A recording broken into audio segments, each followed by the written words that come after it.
Hello दोस्तों, स्वागत है आपका अपना चैनल स्प्रिंकल टेक ज्ञान के अंदर। दोस्तों, जैसा कि आप देख पा रहे हो कि पहले जो एसआईआर फॉर्म की जो लास्ट डेट थी वो थी 4 दिसंबर। 4 दिसंबर को लास्ट डेट थी, लेकिन अभी ये चेंज कर दी गई है और इसे चेंज करके दोस्तों 11 दिसंबर कर दी गई है। दोस्तों 11 दिसंबर लास्ट डेट कर दी गई है। और दोस्तों पहले है वो दोस्तों ड्राफ्ट रूम के अंदर है, वो जो लिस्ट है वोटर लिस्ट वो 9 दिसंबर को रिलीज होने वाली थी, पब्लिश होने वाली थी। लेकिन जो अभी है वो दोस्तों उसको चेंज करके 16 दिसंबर कर दिए कि अभी वो ड्राफ्ट रूम के अंदर है, वो 16 दिसंबर को लिस्ट है वो पब्लिश होगी दोस्तों। और दोस्तों जो फाइनल लिस्ट है वो पहले है वो 7 फरवरी 2026 को पब्लिश होने वाली थी। जो अभी दोस्तों उनको चेंज करके है वो 14 फरवरी 2026 कर दी गई है दोस्तों। और यदि दोस्तों आपने अभी तक यदि आपका एसआईआर फॉर्म फिल नहीं किया है तो प्लीज़ जल्द से जल्द उसको फिल करके अपने बीएलओ को सबमिट कराओ, ताकि आपका अपना नाम है वो वोटर लिस्ट के अंदर आप ऐड कर पाओ। यदि दोस्तों आपने सबमिट बीएलओ को दे दिया, ये बीएलओ को देने से ही केवल काम नहीं चलेगा, आपका फॉर्म है वो सबमिट अब ऑनलाइन है वो सबमिट हुआ है या नहीं हुआ है, ये भी आपको चेक करना ज़रूरी है।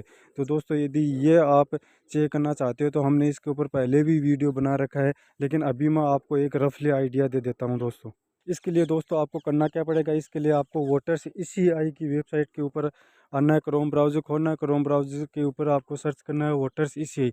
वोटर्स ईसीआई सर्च करने के बाद में दोस्तों आपके पास है वो ये पेज ओपन हो जाएगा। दोस्तों यहाँ पे ऊपर ऊपर आपके पास मिलेगी इलेक्शन कमीशन ऑफ इंडिया की वेबसाइट, इसके ऊपर आपको सिंपली कर देना है क्लिक। इसके ऊपर क्लिक करने के बाद में दोस्तों ये आपको सर्विसेज दिखाई दे रहा है। इसके अंदर दो ऑप्शन आपको मिल रहे हैं, एक तो search your name in last SIR, यानी आप 2002 या 2003 की वोटर लिस्ट निकालना चाहते हो तो नीचे वाले ऑप्शन पे आपको क्लिक करना है। यदि आप अभी चेक करना चाहते हो कि आपका फॉर्म है वो ऑनलाइन सबमिट हुआ है या नहीं है तो हुआ, तो उसके लिए आपको फिल इन्यूमरेशन फॉर्म के ऊपर आपको करना है क्लिक।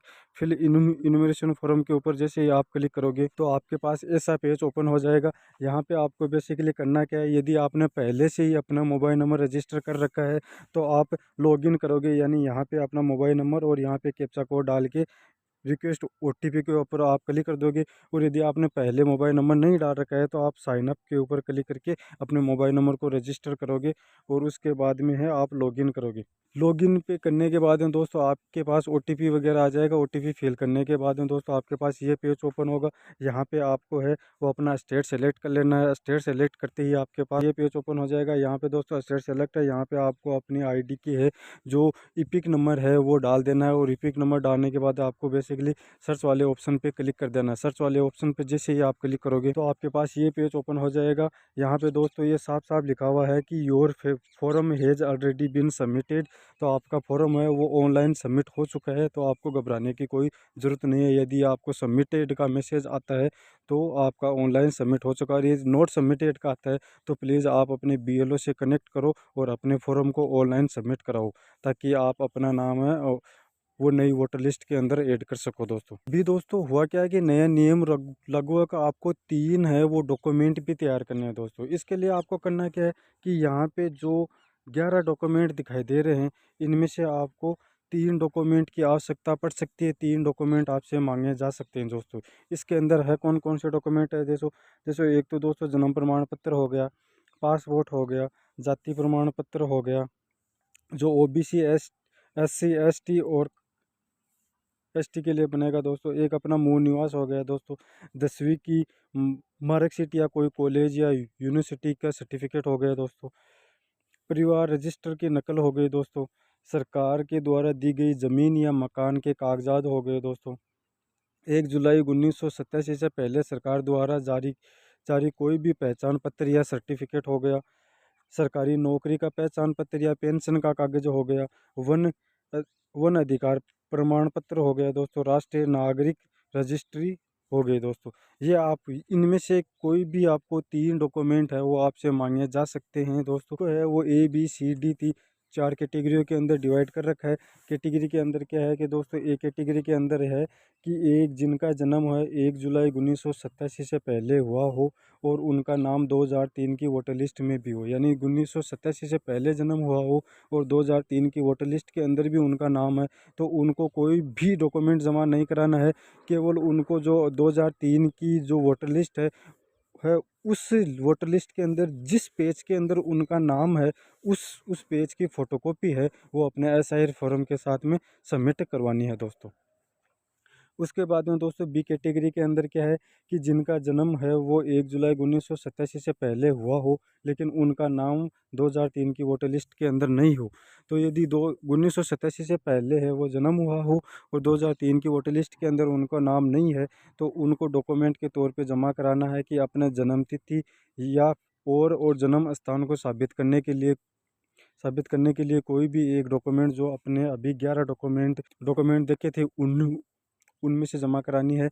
जो नीचे 11 डॉक्यूमेंट में से कोई भी एक डॉक्यूमेंट देना है दोस्तों। सी कैटेगरी के अंदर क्या है दोस्तों कि जिनका जन्म 1 जुलाई 1987 से पहले पहले से 2 दिसंबर 2004 के बीच हुआ हो, यानी 1987 से 2004 के बीच में जिनका जन्म हुआ हो उनको है वो 2 डॉक्यूमेंट देने पड़ेंगे। इन 11 डॉक्यूमेंट में से 2 डॉक्यूमेंट देने पड़ेंगे। कौन कौन से देने पड़ेंगे? एक तो अपने लिए देने पड़ेगा कि अपनी जन्म तिथि और जन्म स्थान साबित करने के लिए 2 डॉक्यूमेंट देने हैं उनको अपने लिए, और एक माता या पिता का डॉक्यूमेंट देना है, दोनों में से किसी एक का, कि उनके लिए भी उनकी जन्म तिथि और उनका जन्म स्थान साबित करने के लिए देना है दोस्तों। डी कैटेगरी के अंदर क्या है कि जिनका जन्म है वो 2 दिसंबर 2004 के बाद हुआ हो, तो उनको है वो दोस्तों 3 डॉक्यूमेंट देने पड़ेंगे इन 11 डॉक्यूमेंटों में से। कौन कौन से देने पड़ेंगे? अपने लिए तो उनको देना है कि जन्म तिथि और जन्म स्थान साबित करने के लिए, अपने पिता के लिए भी जन्म तिथि और जन्म स्थान साबित करने के लिए देना है, और एक माँ का भी देना है उनको जन्म तिथि और जन्म स्थान साबित करने के लिए दोस्तों। अब दोस्तों नीचे एक बात और लिखी गई है कि जो सी और डी कैटेगरी उनके लिए है कि वोटर उनका है वो माता पिता का नाम, यदि सी और डी कैटेगरी के अंदर जो लोग आ रहे हैं और उनके उनके जो माता या पिता का जो नाम है वो 2003 की वोटर लिस्ट के अंदर है, तो उनके सबूत के तौर पर उस लिस्ट की फ़ोटोकॉपी काफ़ी होगी। तो जब यदि सी और डी कैटेगरी के अंदर जो लोग आ रहे हैं और उनके माता या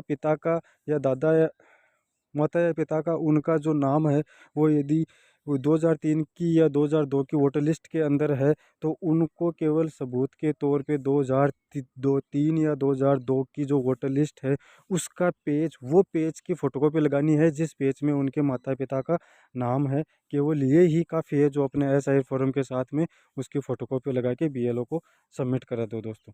थैंक यू दोस्तों, आज के लिए इतना ही। मिलते हैं नेक्स्ट वीडियो के अंदर। यदि ये वीडियो आपको इन्फॉर्मेटिव लगा है तो प्लीज़ चैनल को सब्सक्राइब कर लो और घंटी के बेल आइकन को प्रेस कर लो। थैंक यू दोस्तों।